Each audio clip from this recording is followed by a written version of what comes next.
RFI, il est 17h à Paris, 16h en temps universel.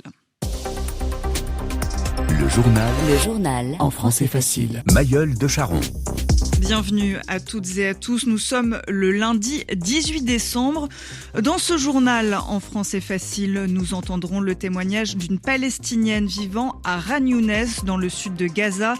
Toute la journée, il y a des bombardements et des attaques, raconte Asma. Ce soir, 10 jours après le veto américain, le Conseil de sécurité de l'ONU doit se prononcer sur un cessez-le-feu. À Hong Kong, le procès de Jimmy Lai s'est ouvert ce lundi. L'ancien patron de presse, figure de l'opposition pro-démocratique, est notamment accusé de complicité avec des forces étrangères. Il risque la prison à vie. Son portrait à suivre dans ce journal. Et puis en France, la tâche s'annonce très compliquée. Une commission mixte paritaire composée de députés et sénateurs se réunit en ce moment pour trouver un compromis sur la loi immigration. Le texte a été rejeté à l'Assemblée nationale la semaine dernière. 10 jours après le veto américain sur un cessez-le-feu à Gaza, le Conseil de sécurité de l'ONU doit se prononcer sur un nouveau texte appelant à un arrêt urgent et durable des hostilités. Malgré les signes d'impatience de son allié américain, Israël poursuit ses frappes sur l'enclave palestinienne. Selon le Hamas, 110 personnes ont été tuées dans des bombardements à Jabalia depuis hier. Plus de 19 000 personnes sont mortes depuis le début de la guerre. Une offensive meurtrière subie de plein fouet frontalement par une population démunie. Sami Boukhelifa a recueilli les témoignages d'habitants de Khan Younes dans le sud de Gaza. Un peu dure la situation. On a peur. Terrifiés, Asma et sa famille sont reclus chez eux. Nous vivons sur un champ de bataille, raconte la jeune femme. Mais les bombardements, les attaques toute la journée. Une guerre dont personne ne voit la fin à Gaza. Une guerre qui ne fait que s'intensifier, témoigne Asma. Il y a plus de bombardements. Ils sont très proches. Des frappes aériennes, des tirs d'artillerie, une couverture pour les troupes israéliennes déployées au sol. Oui, l'armée est au centre de Khan Younes. Il est arrivé jusqu'à le centre, presque le centre. C'est pas très loin de chez moi. Mais les soldats ne restent pas. Ils font des incursions et ressortent, détaille la Gazaoui. L'armée israélienne affirme traquer les leaders du Hamas, retranchés selon elle à Khan Younes. En parallèle, les opérations militaires se poursuivent plus au nord. Les combats sont très violents. La majeure partie de la population de Gaza a été déplacée et souffre de pénuries de carburant, de nourriture, d'eau et de médicaments. Sami Boukhelifa, Jérusalem, RFI. Israël qui est accusé par Human Rights Watch d'affamer délibérément, intentionnellement les civils palestiniens dans la bande de Gaza. Elle accuse l'armée israélienne de bloquer l'accès à l'eau potable, à la nourriture et au carburant, tout en entravant, en gênant l'aide humanitaire. C'est absolument faux, a répondu le porte-parole du Premier ministre israélien. Tal El-Rish affirme que 200 camions transportant de l'aide sont entrés dans la bande de Gaza hier. Au Yémen, les rebelles Houthis revendiquent l'attaque contre 2 bateaux en mer Rouge, notamment le Swan Atlantic qui appartient à une compagnie norvégienne. Le navire a été touché aujourd'hui par un objet non identifié, mais les membres de l'équipage indien n'ont pas été blessés et les dégâts sont limités. Le groupe yéménite allié de l'Iran multiplie les attaques près du détroit de Bab el-Mandeb contre des navires qu'il présente comme liés à Israël. 40% du trafic mondial transit passe par ce détroit. Le conflit à Gaza avait largement éclipsé la présidentielle en Égypte. Abdel Fattah al-Sisi a remporté l'élection avec 89,6% des voix.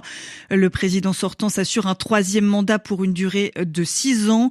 Selon le chef de l'autorité nationale des élections, le taux de participation atteint 66,8%.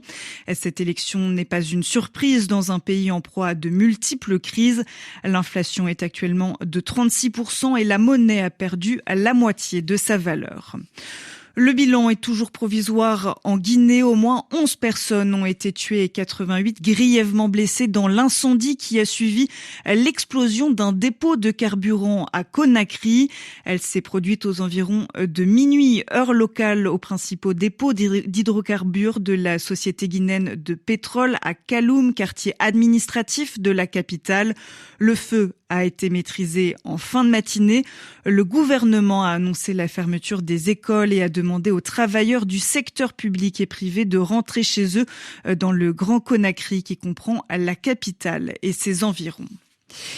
Il risque la prison à vie. À Hong Kong, le procès de Jimmy Lai s'est ouvert aujourd'hui. Cette figure de l'opposition pro-démocratique est la bête noire, l'ennemi de Pékin. L'ancien patron de presse est accusé de sédition, c'est-à-dire de révolte contre l'autorité, mais également de collusion, de complicité avec des forces étrangères. Bonjour Yelena Tomic. Bonjour Mayol.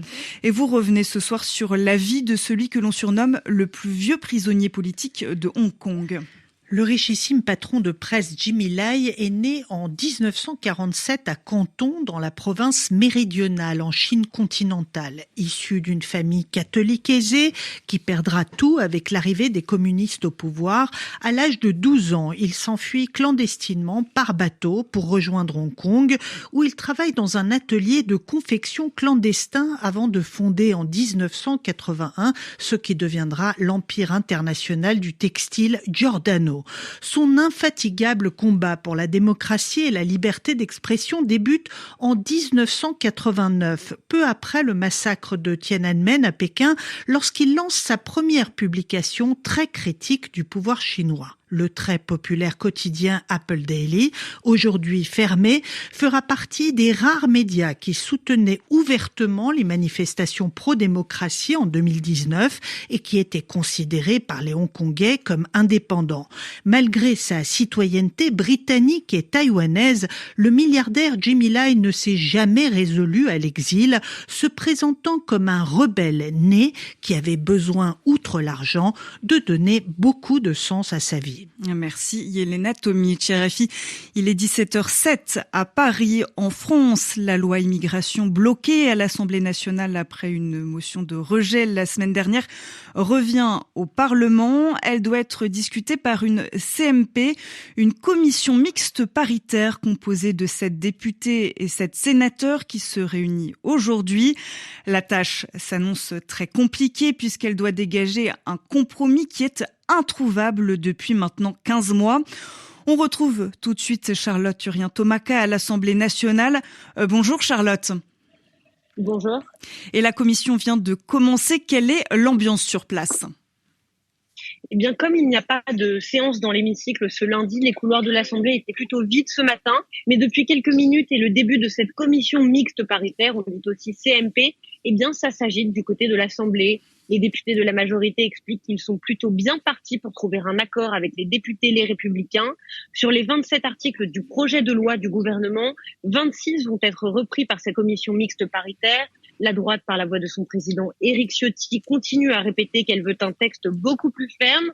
Les Républicains, en position de force, continuent d'avancer leur pion jusqu'au dernier moment. Et il reste encore 2 points de blocage. Les allocations familiales pour les étrangers et le fait que le droit du sol soit automatique. Rendez-vous donc dans quelques heures pour savoir si un point d'accord a pu être trouvé entre les participants. Merci Charlotte Urien-Tomaka depuis l'Assemblée nationale pour Radio France Internationale. En France, toujours la perpétuité assortie d'une période de 22 ans de sûreté a été requise contre Monique Olivier. L'ex-femme du violeur et tueur en série Michel Fourniret, désormais décédé, est jugée pour complicité dans 3 enlèvements et meurtres de jeunes filles. Marie-Angèle Domès, Johanna Paris et Estelle Mouzin, qui étaient respectivement âgées de 18, 20 et 9 ans au moment des faits. Le verdict, la décision est attendue demain.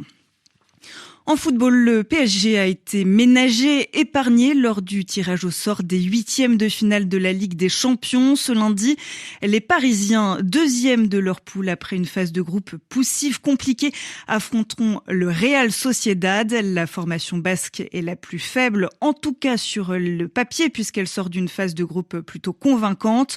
En Ligue Europa, Marseille sera opposé aux Ukrainiens du Shakhtar Donetsk et Lens à Fribourg. RFI, il est bientôt 17h10 à Paris. C'est la fin de ce journal en français facile. Merci de l'avoir suivi. Vous pouvez retrouver cette édition en podcast ou sur françaisfacile.rfi.fr.